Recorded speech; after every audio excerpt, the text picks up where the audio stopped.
Welcome back to yet another episode of Today's Matter of Consequence. I am your co-host Barbara. And I'm Colleen.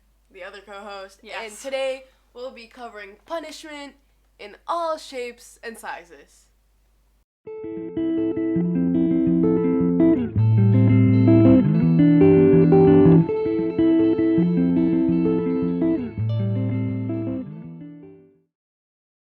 So we will be starting with, so essentially we're going to go Specific to broad?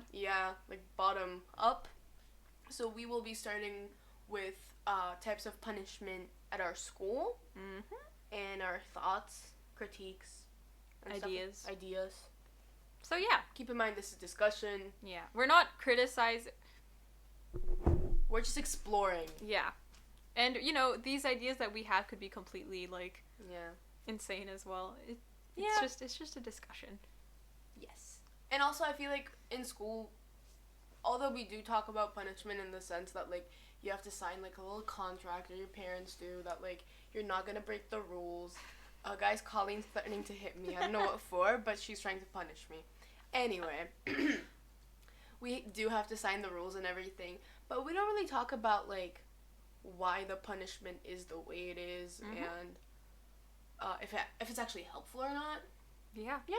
So you can get us started. So, I don't think we need to specify the school we go to. We have a pretty standard way of punishment, in my opinion. I would say we're a bit more lenient. Actually, yeah, we're a bit more lenient compared to other American school systems, I want to say. Even some international school systems, because we just don't have certain rules, so you can't get punished for it. We don't have a dress code, so you can't get punished for breaking it. Dress code here in this school specifically it's not that big of a deal. There is no dress code. Yeah. Because they decided that it was sexist. Yeah, so there's that. So in a way, we do have a much more open school in that way that, there's much less for you to get in trouble for. Yeah.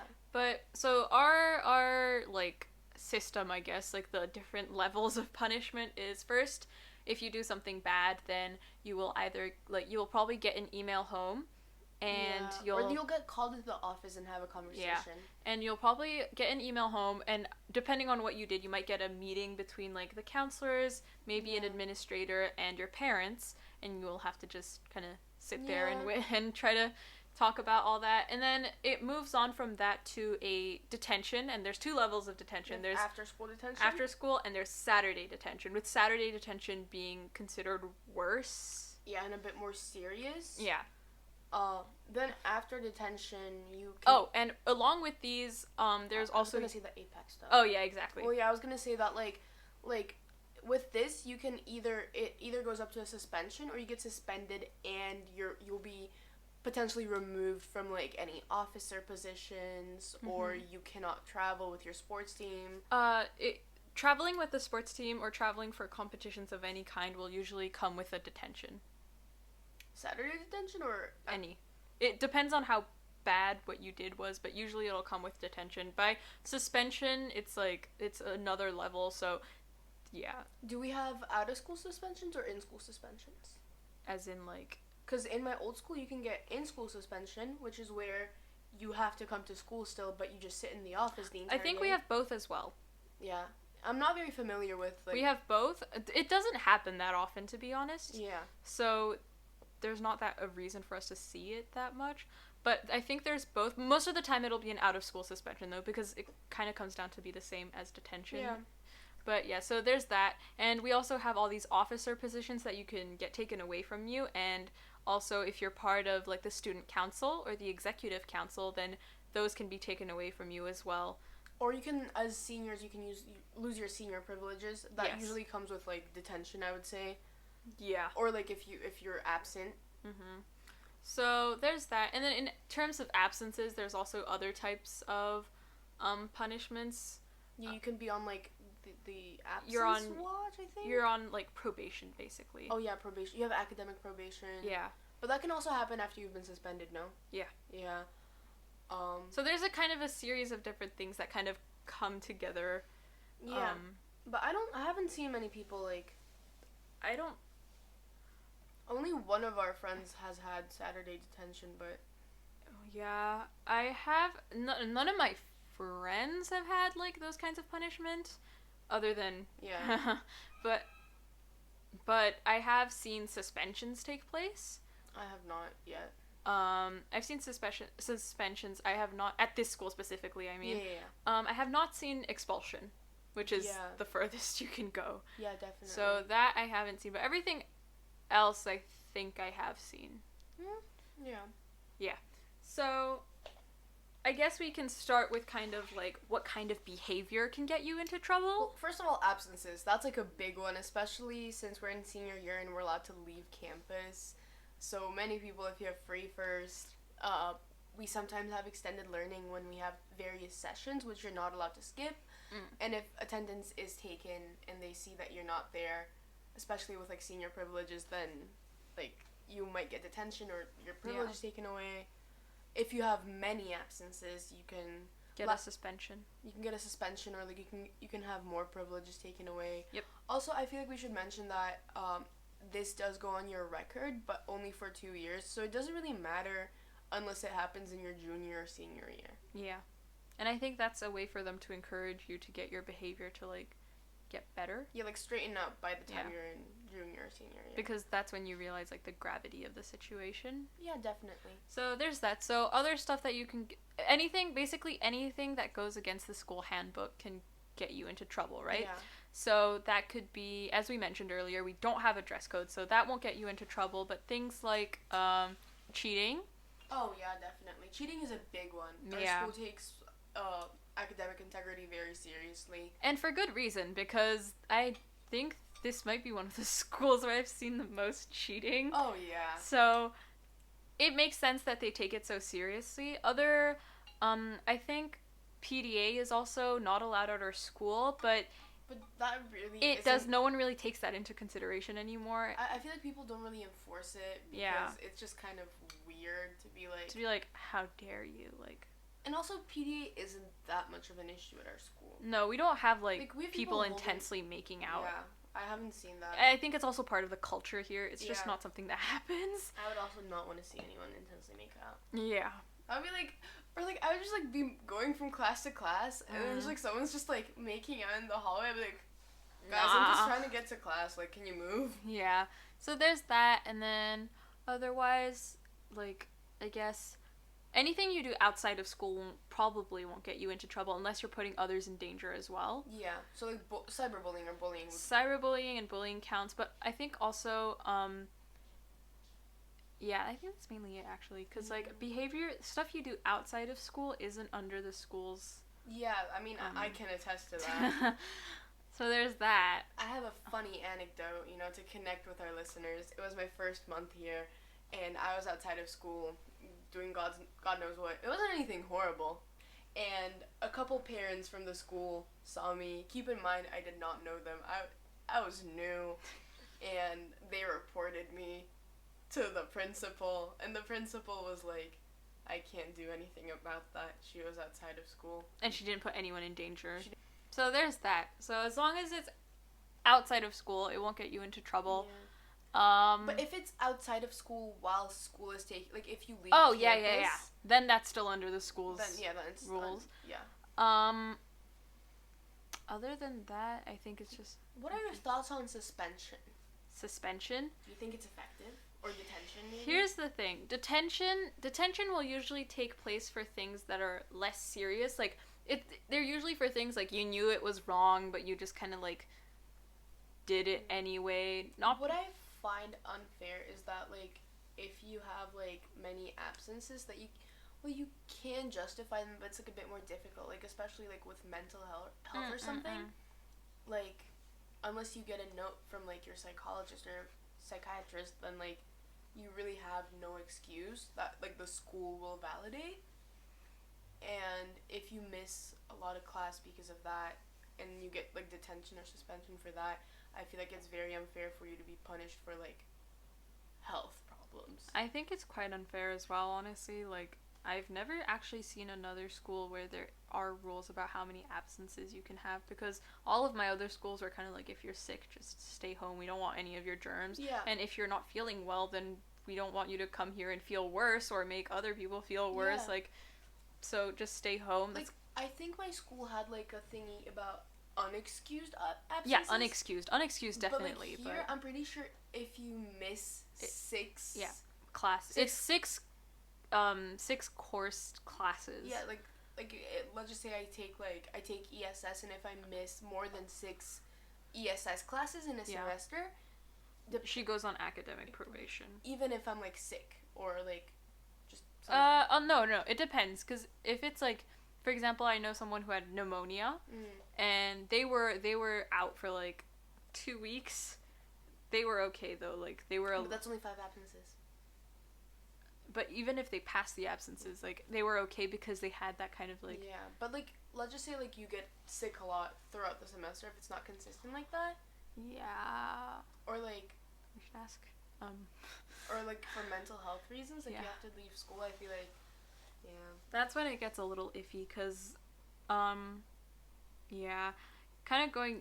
last year, I think I pride myself over having as little absences as possible, but last year... Yeah, because she's been brainwashed by the system. Yeah, but last year, I kind of hit, like a I am so tired phase, in, like, end of semester 2, so, like, up until May, I had, like, 0 absences for the whole year, and then in May, I was just, like, like, constantly feeling, like, really bad. Yeah. And it just wasn't great, so I would go home for, like, certain...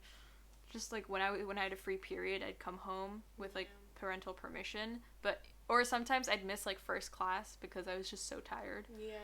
I mean, I took 1 day off, like, like, my parents excused it, obviously, but I wasn't sick or anything, I was just not feeling it. Yeah. And I also had, like, so many assignments to finish because I couldn't bring myself to finish them.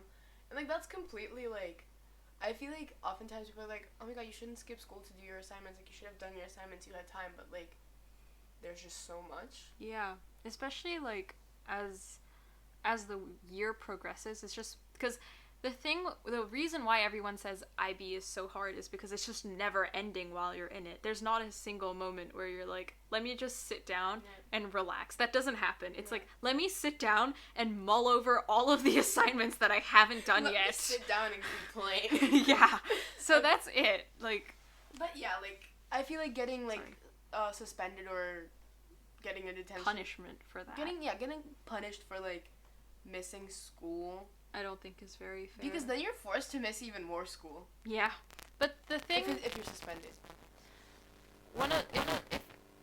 The thing with me for the punishments that we do have at school is that a lot of them, kind of like with the whole judicial system thing, like in all the other countries, like, sure, detention and suspension will tell them that it's wrong, and it'll make them realize the gravity. Maybe it'll make them realize the gravity. No, because I feel like if I got in trouble, I wouldn't be like... Oh, you wouldn't be, like, regretful because you did it. You'd be regretful because you got caught. Right? Yeah, either because I got caught or, like, because, like, oh, now my, like, transcript, my record... Yeah. Ooh, like, it, like, scares you away, and, like, I get that because, like... But... You don't want to encourage people to do it, but I don't think that's the best way to... Yeah, like, prevent it. Like, if you want to prevent it, you should talk about it. Exactly. So, in that way, because I do know that, like, people have gotten suspended for, like, vaping in school or those kinds of things. And when it comes to that, like, I can understand suspension, because they did break, like, a major rule from the handbook. Yeah. But at the same time, I also think they probably had a discussion with them. But I think that they should have also brought the discussion kind of to the whole grade, because, like, if one person's doing it, there's probably other people doing it as well. I mean, they're cracking down on vaping in the bathrooms now. Currently. Like, now. Like, this was 2 years ago. Yeah. Like, I don't know how those people got caught, but now they're, like... But, like, for example, a couple days ago, last week, I was just not having a good time. And I was in the bathroom with my friend. Because, like, you know, you just want to get away from everyone. Yeah. And you just, like, need to calm down or something. And then a teacher saw us leaving the stall. And then we got reported, but then we explained the situation to the...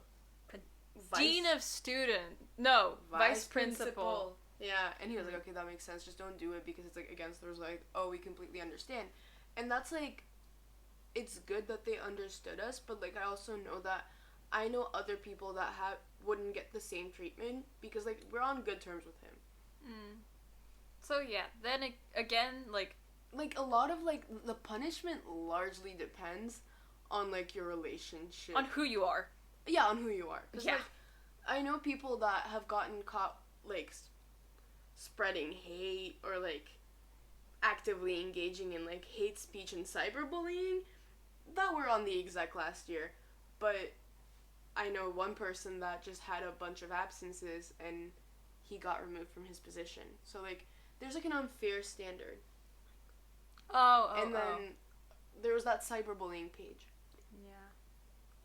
Yeah? Yeah. So like it largely depends on who you are, but like that's not actually written in the handbook or anything, and like it's more so just like And then again, there's that thing with like if it's not written in the handbook, but it's like wrong, what kind of punishment are you gonna give them? Yeah, and that's up to the administrators. Yeah. And counselors, obviously. Yeah. So like there are some lines are blurred. There are gray areas. I think the most important part is to bring anything that goes wrong and that requires detention, or maybe not detention, because detention is usually for pretty dumb things, but that requires suspension.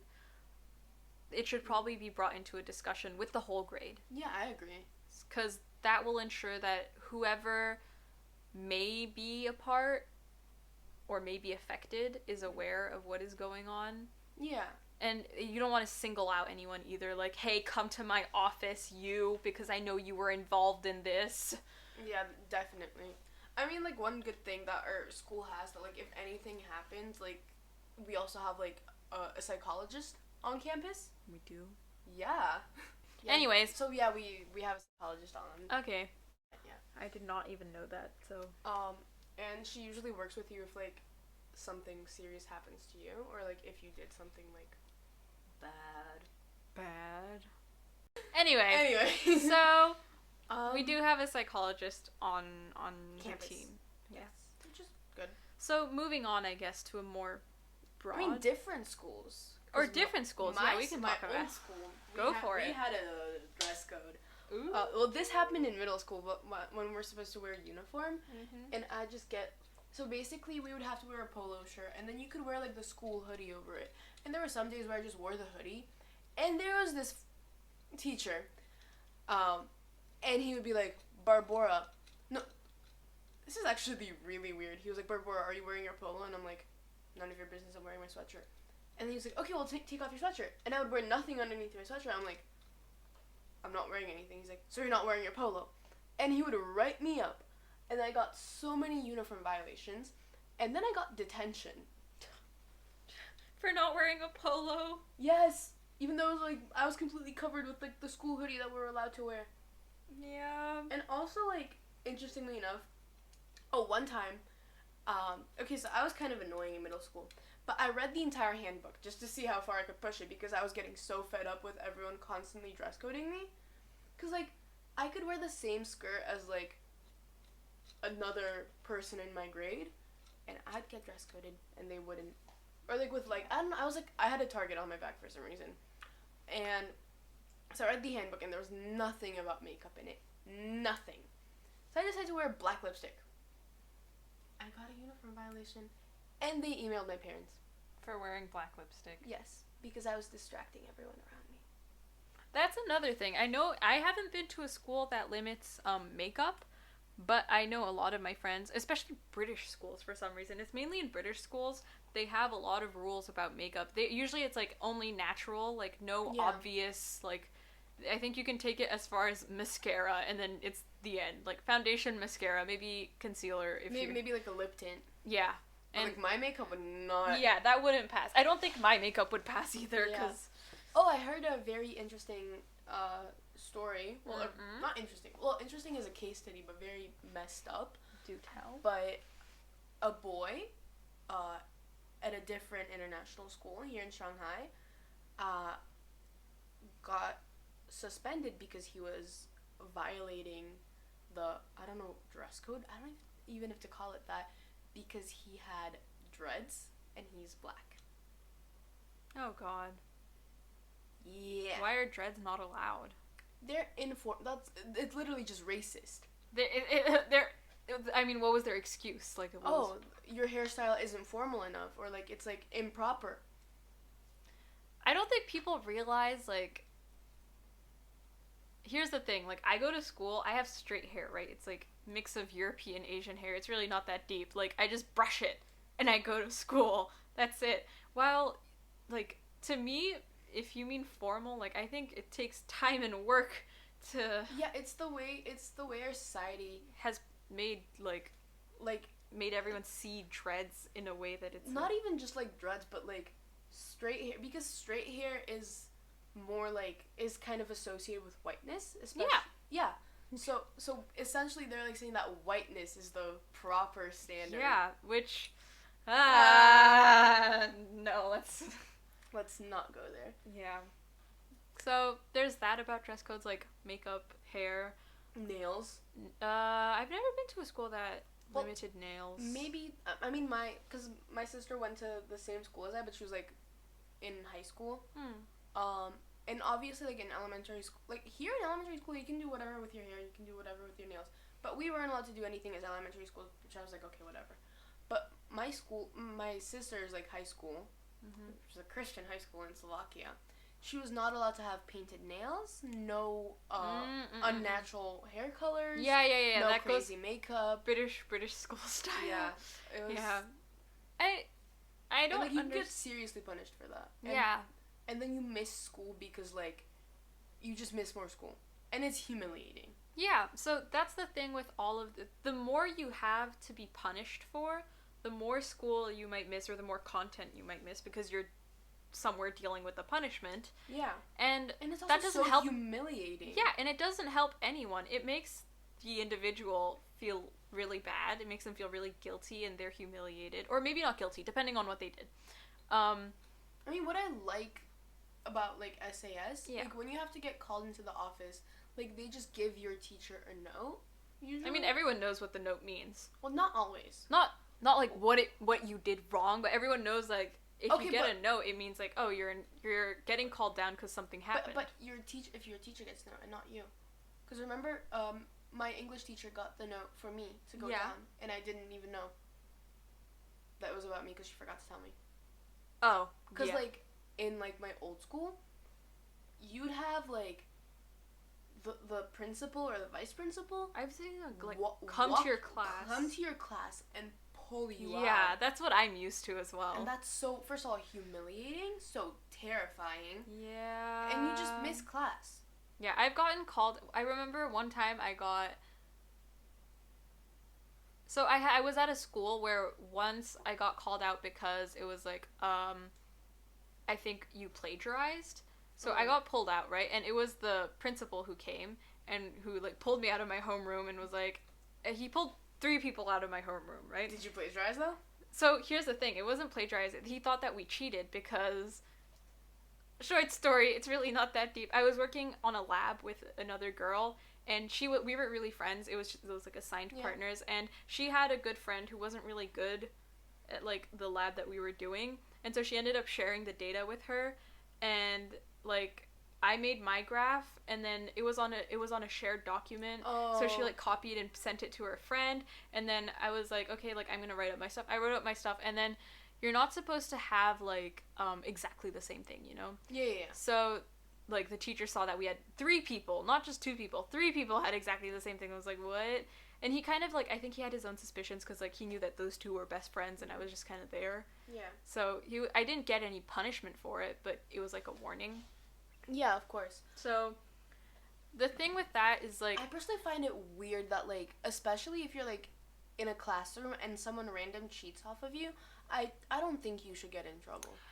I think everyone agrees in the way that, like, you shouldn't get in trouble. That's unfair. But at the same time, how can you prove it?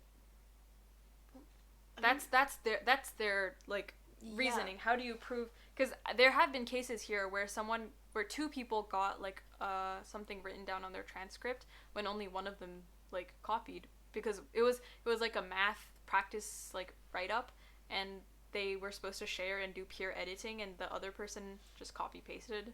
Oh. So in that case, like, But you can check on the document. it wasn't like Google Docs. It was like Word. But Or Pages or something. I think there's still like history. Even then, both of them got written down. Yeah, I don't think that's fair. Yeah, I honestly, I can understand if that had happened, if like 20 years ago that had happened, it'd be really difficult to prove. There's no way to prove those kinds of things. Now there are. Yeah, like especially like version history, just and also, a couple like, clicks away. Also, I mean, what our school I guess does well is like they really like emphasize how like if you're like feeling like you don't like you're gonna have to plagiarize, you should just email your teacher and be like, hey, I'm really struggling.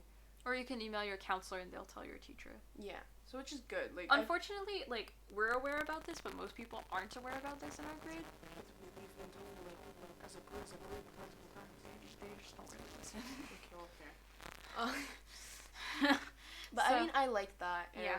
that's definitely like a good step because I feel like that's like a preventative measure. Yeah, definitely. To have someone to be able to be your safety net and be like, okay, let's reevaluate, let's take our time to do this. Yeah, definitely. Instead of like, oh my god, I have to finish this in like 3 hours and I have nothing.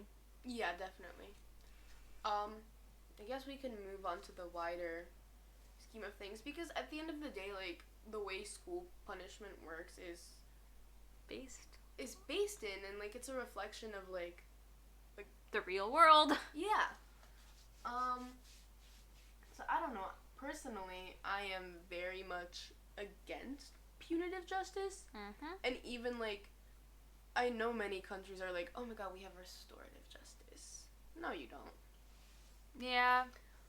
And like I guess because it's like, I mean, I can like cite the US as a great example of this. They say they have restorative justice, but usually people who end up going to prison, well, first of all, you have racial profiling, so it's mostly like low income people of color who end up going to prison, and you have like the school to prison pipeline. But also like prisons, the way they're so underfunded, and so many of them have been like privatized, so they're like even more underfunded because it's a like, big business. It's a business.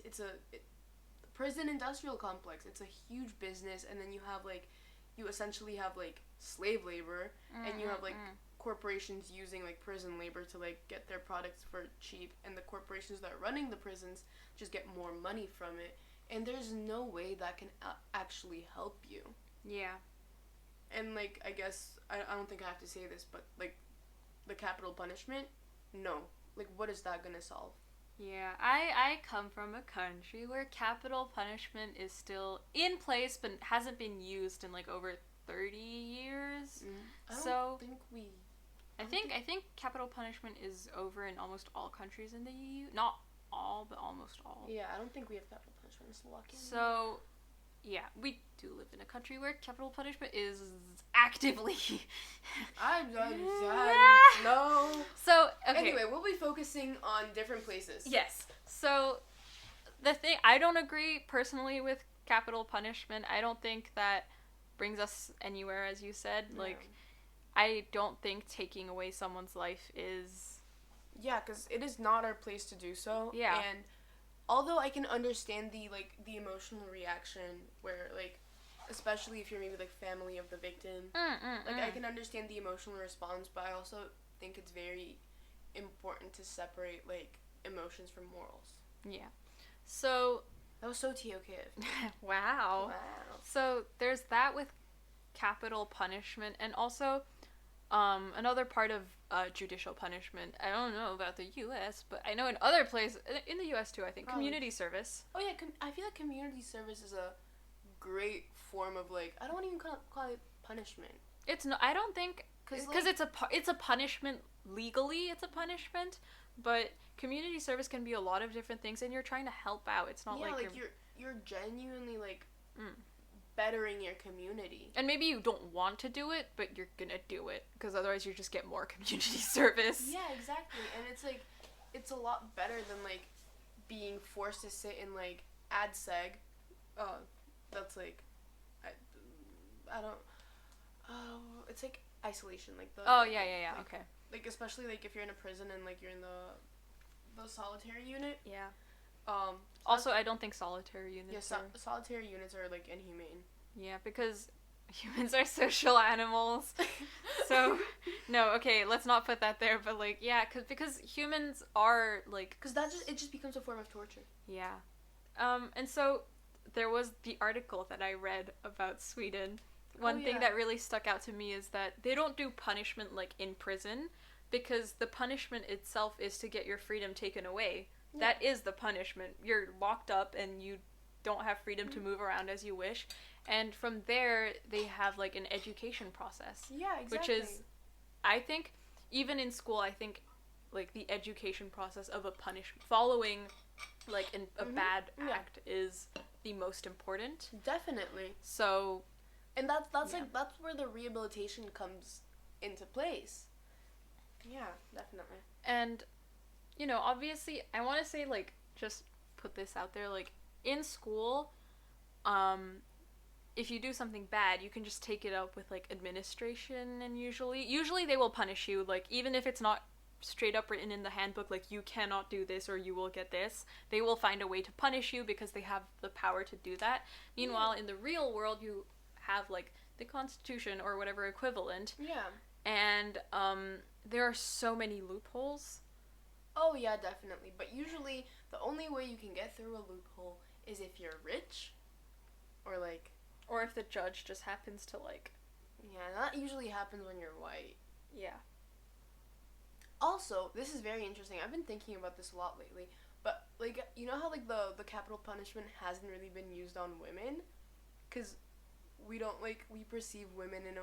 Like... Yeah. Yeah, capital punishment isn't usually, like, used on women. I've never really seen any cases of... There's, like, a couple. I'm sure there are some, but no, like... There's, like, very few, though, like, compared to men. Yeah. And I guess that's, like... It just, like, kind of highlights how we perceive women. Like, we infantilize women to the point where we, like, perceive them as being incapable of doing, like, enough harm to deserve the capital punishment. By the way, we don't think anyone deserves the capital punishment, but this is, like, an interesting feminist analysis. Yeah, I never really thought about that. Yeah. Otherwise, is there anything you'd like to add? Frick punitive justice, go restorative justice. Yeah. I mean, like, a really good example of, like, restorative justice are the post-apartheid courts in South Africa. So basically, I learned about this in global politics. When we talked about power and justice, and essentially in South Africa, and then this, like, system was kind of, like,